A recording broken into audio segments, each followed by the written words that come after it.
record together. We did three Wow. on Red House Records. We did that first album, and we started in 2003 with The Crossing. This is our fifth studio album, All the Wonder, All the Beauty, after a 10-year hiatus for me. And luckily you agreed to come out of semi-retirement for what you called a legacy project. So tell me about this album. How did you decide to approach it this way with the small cast, and how did you Well, decide on these sounds? I never did make a decision. My process, as you know by now, doesn't can be very confusing to someone till we get to the end because I really don't always have a vision of how it's going to end up. I always feel like these projects are a bit of an archaeological dig, right? And that we just keep working on the songs and chipping away the stuff that doesn't work until we get to the truth.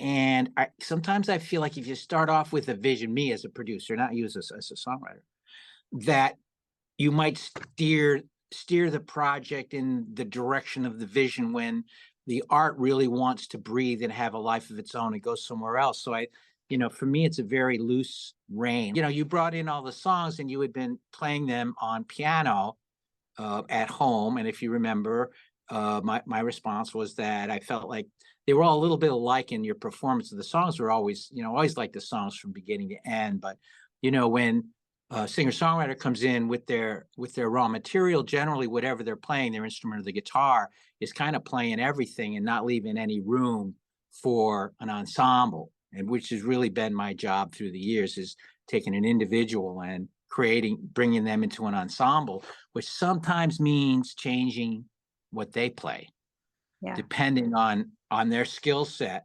And you play the piano fine, but not as an ensemble player.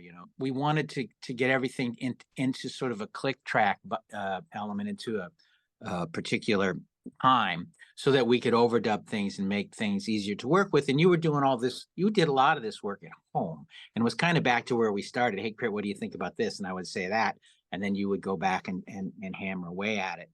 And the more we worked with the songs, the more I realized, even when your part was totally deconstructed, that the songs were just so there in sincerity, and had so much personality, no matter how we shifted the piano parts around. And I came to realize more and more, I knew what we had in our back pocket as far as these wonderful players, Marco and Kevin and Richard, and how sensitive they were, what I call sympathetic to whatever is coming off the tape. And I knew that they were going to do some beautiful stuff. And the more we worked on these songs, the more I thought, there's just no room for cleverness. There's no room to be clever, to put quirky sounds and to put a bunch of sound effects on them and to make this sort of atmosphere. Let's just, we just got to stick with the truth. And I wanted everything to be all human. Mhm. Again, no, I have no issues with those other styles. That's just what it revealed to me eventually. Was never my vision. It was a process of elimination, I think, of ideas. And then as soon as we started playing these songs, it became, I knew when Marco played on the drums, and it became clearer and clearer. And I knew, Richard's just so deep that, and then Kevin, again, I gush about the players, but they're the ones that make me look like a smart producer because I hired them, right? And it just became really obvious to me, let these guys play to Meg's emotion here, and don't gild the lily. Is that the saying? I don't know. You know what I mean? But I just felt like it just needed to be honest and let musicians play. It just worked. I mean, they just, again, I can't take any credit for anything other than not mucking it up. Like, like just taking letting the process reveal itself, and let the music just grow to what it wanted to be. And there was no need to fix things by adding things. It Mhm. just became a job of mixing it, of getting it mixed and getting all the volumes, and where to the best of our ability, to where we thought the song sounded nice. And then I always also admire that once you pick the players that you really trust.